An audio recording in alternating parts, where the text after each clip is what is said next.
Salute, man. It's your boy Stony Rock Store, man.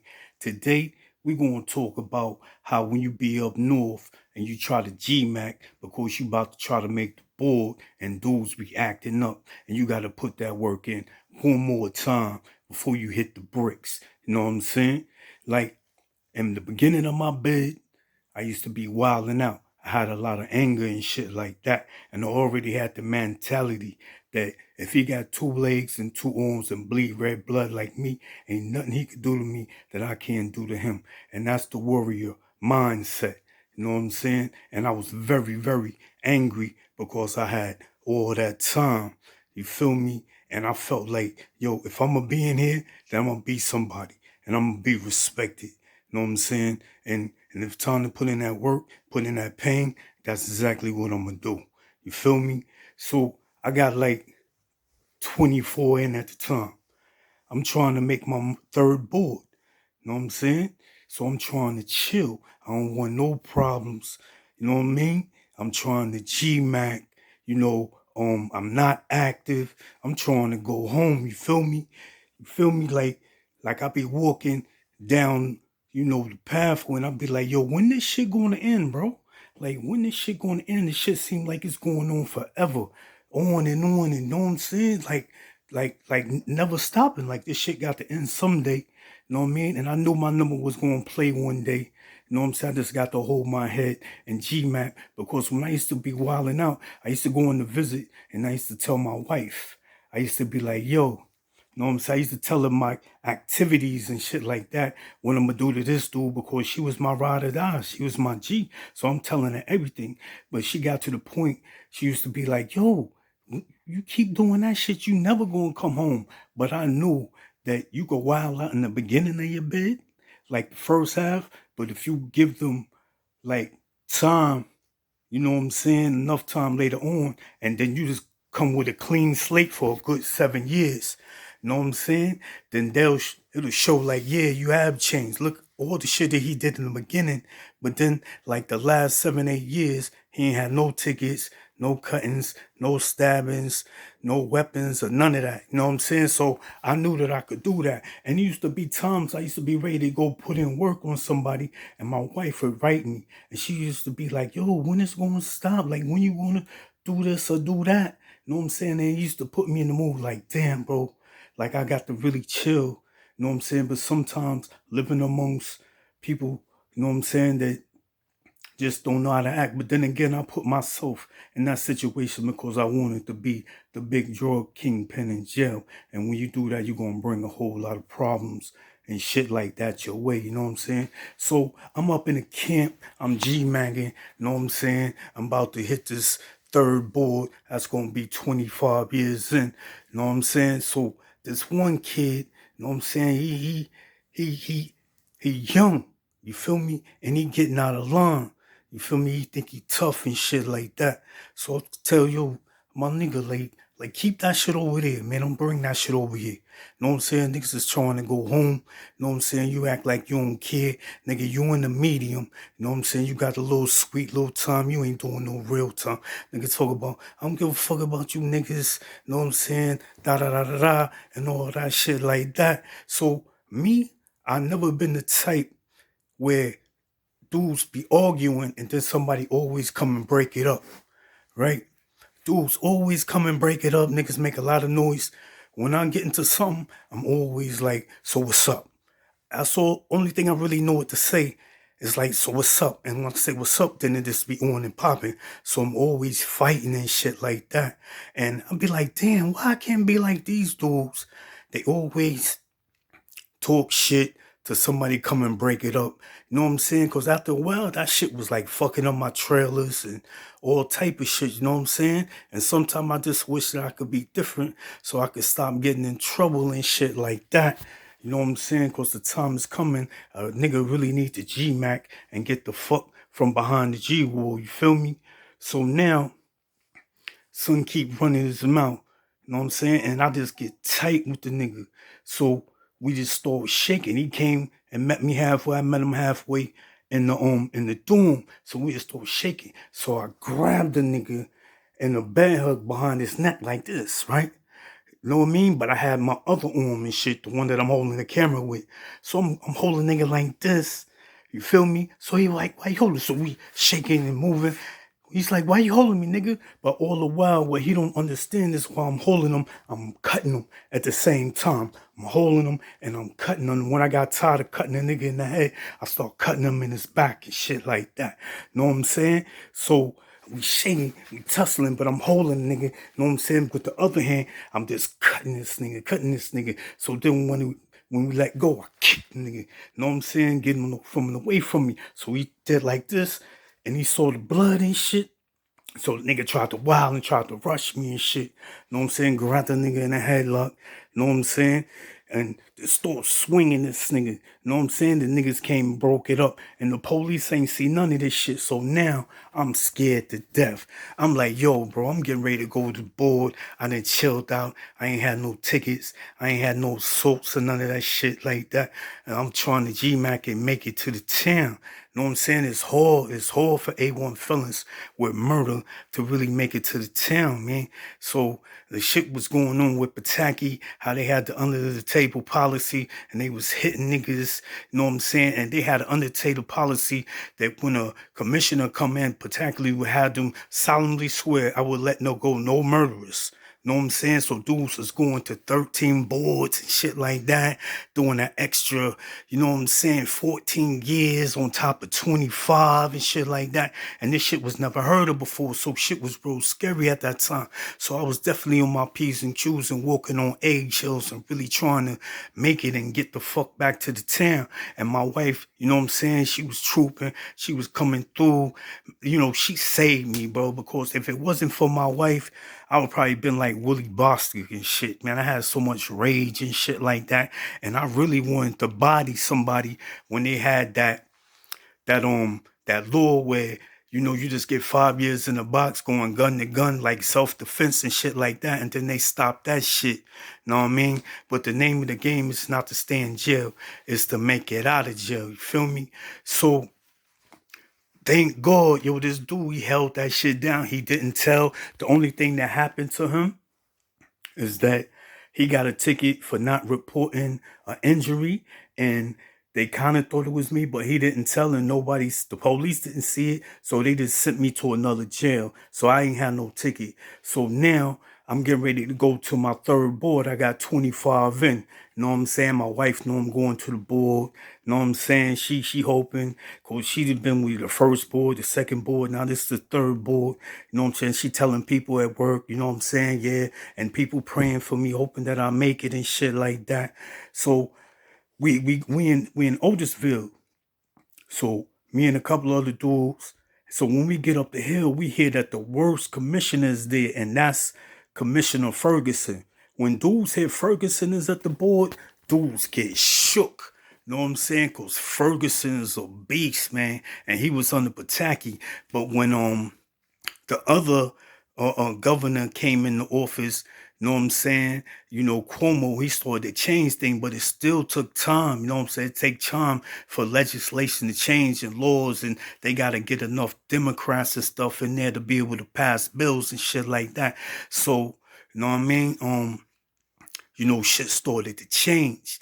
And I know that, you know, I was hoping I ain't have to do no 40 years and shit like that. You feel me? So we walking up the hill, they say, yo, Ferguson's there. So I just said a prayer and I asked God, I said, yo, you know, just put the words in my mouth, what I need to say.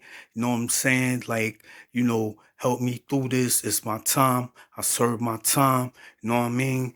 You know, it's time to go home to my family and shit. So, you know, I said my prayer and I had faith.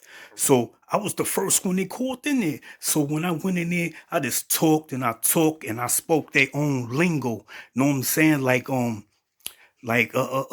lawyer lingo and stuff like that. I start breaking it down because I was practicing before, you know what I'm saying? I went up in there and they got classes to teach you how to act when you go to the parole board. They got the lifers committee and stuff like that, and they got classes to teach you what the parole, and then they got commissioners, old commissioners come in and talk to us and stuff like that. So I used to hang with dudes that had like triple homicide, Dudes, if you ever find yourself in a gym and you want to try to, and your time to make the board, get with dudes that got horrible crimes and shit, like dudes that chop bodies up and throw it in an incinerator and shit like that. You know what I mean? That they really fighting to try to get out of there. They be in a lifers group. Get around them dudes, and them dudes is definitely, you gonna feed off of that energy. You know what I'm saying? You gonna become wise to what's going on with politics and all of that stuff like that. So So I went up in there and I did my thing and I felt the energy. Know what I'm saying? I felt that I made the board. I felt it. So I came back and I told the bros, I said, yo, man, y'all got to go up in there. Y'all got to talk. Y'all got to do what y'all got to do. Boom, boom, boom. So I passed on the positive energy to them. And then my two bros, they made it too. One did 24 years and the other one had 28 years. So he made the board. So now the crazy shit about that is this. His wife, all of a sudden when he made the board, his wife want to come see him. She ain't been to see the nigga in like 10 years. So if he wouldn't have made the board, she wouldn't have came to see him. Know what I'm saying? And that's fucked up. That's some crazy shit, you heard? Know what I'm saying? How shit be going down.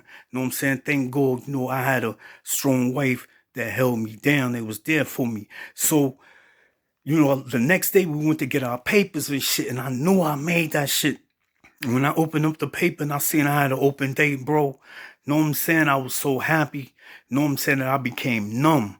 Know what I'm saying? Like I couldn't believe it. After 25 years in prison, I was finally coming home. I was finally, you know what I'm saying, get my freedom back and shit like that, man. I was just so ecstatic and shit. So everybody was like, yo, go call your wife. So I called my wife and she answered the phone. And so I was like, what's up? So as soon as I said what's up, she could hear it in my voice. And she was so happy and shit. She said, yo, let me call my friends and tell everybody that you made it. So I had like a month to go before, I go home and do all the paperwork and shit. So my wife and my daughter came to pick me up and shit. So you go to the bank first, you pick up your money. I saved, about $6,000-$7,000 and shit like that. You feel me? So then after that, we had stopped at McDonald's and got some breakfast and shit, cause we left early in the morning, like 10 o'clock or some shit. Know what I'm saying? So I'm heading to town, going across that bridge, seeing the buildings and shit again. You know what I mean? So I got in the crib. Wifey, she got a drawer for me and shit with my stuff in it, like brand new underwear, t-shirts, socks. It's summertime, so she got the cargo shorts and all the shirts and all that good shit. Everything that a wife supposed to do for a real nigga when he come home, you feel me? So everything was intact. And she used to drive me to the parole office on Merritt Boulevard when we was staying in Queens and shit. So even my programs, whatever programs I had to take, she would drive me, you know what I'm saying, take care of business, real good girl and shit. But the crazy shit that started happening is this. Once I want to try to get Facebook and Instagram, once she didn't want me to have Facebook and Instagram, but at the same time, you got it though. You know what I'm saying? So why you don't want me to have it? You feel me? So when I get one and she find out I got, when she go to the computer and dump my shit ain't working all of a sudden. You know what I'm saying? Like, what the fuck? You know what I'm saying? Shit is crazy. You know what I'm saying? Every time I did it. So I'm like, yo, man, yo. So we start arguing. So she turned my shit on. All right, yo, turn this shit on. Da da da da da. So the dude that did 24 years and I did 25, whichever one of us get a job first, we're going to plug the next one in. So he got the job first. So he called me, said, yo, come in for the interview. So first job that we was working at, it was Fresh and Co. on 7th and 30th Street. You know what I'm saying? In Manhattan. So I go there, I get the job, and we do what we do. There's another kid there from the jail, from the other jail too. Know what I'm saying? So they was giving dudes shots and shit like that. They came home from jail.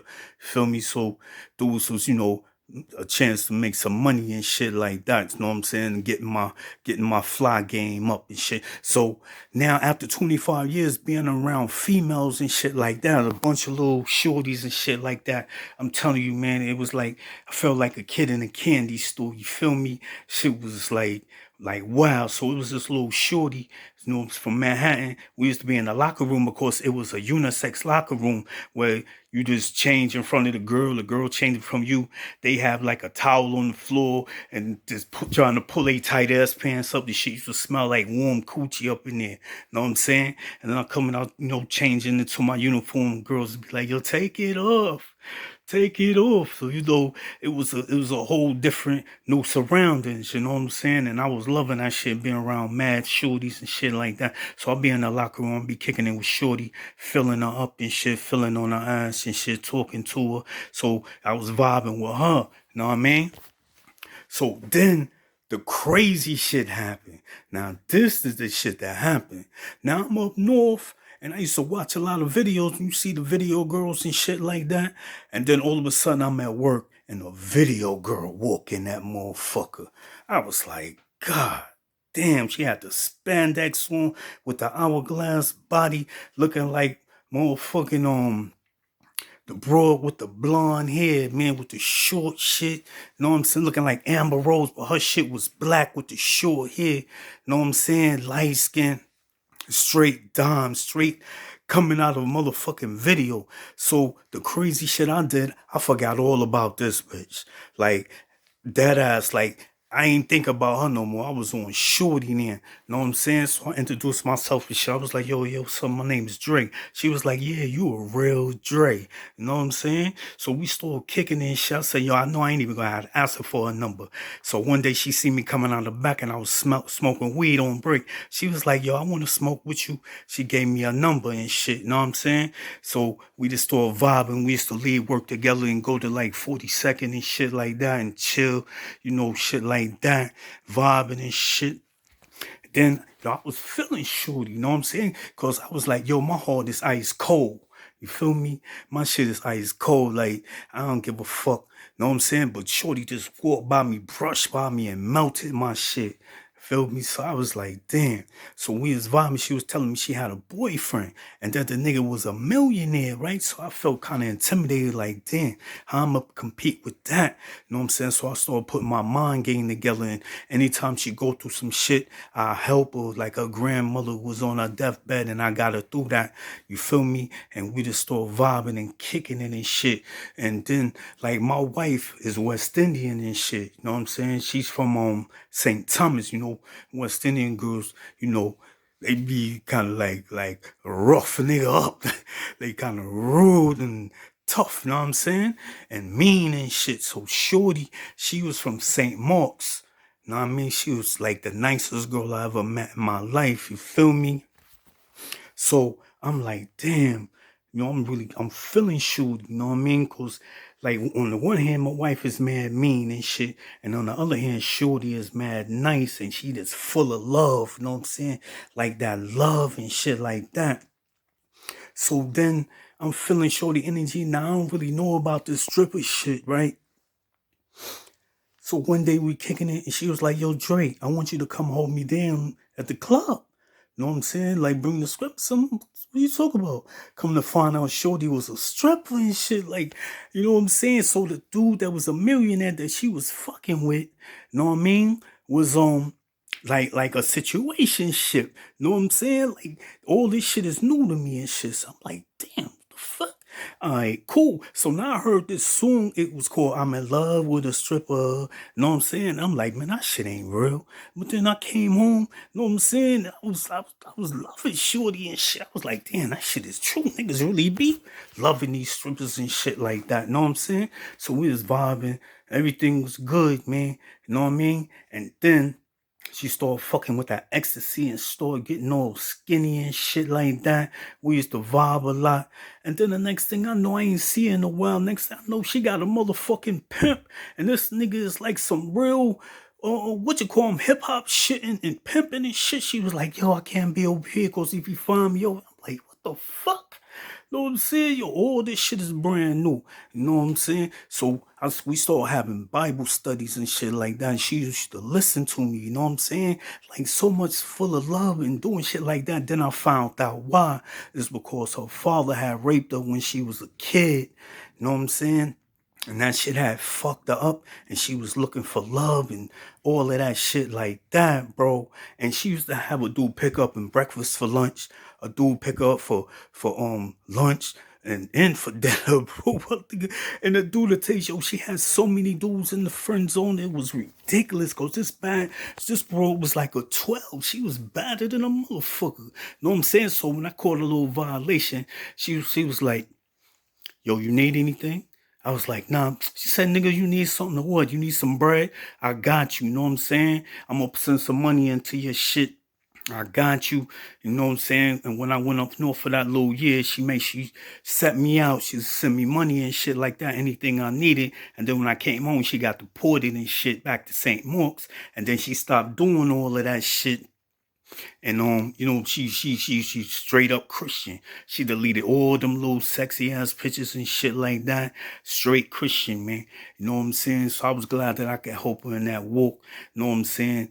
You know, life was crazy just being home and experiencing shit like that and getting on my fly shit and you know what I mean? And my wife just started wailing, you know what I'm saying? Just start bugging on me and shit like that, you know what I'm saying? I'm trying to live. So salute, man. It's your boy Stony Rockstar 1.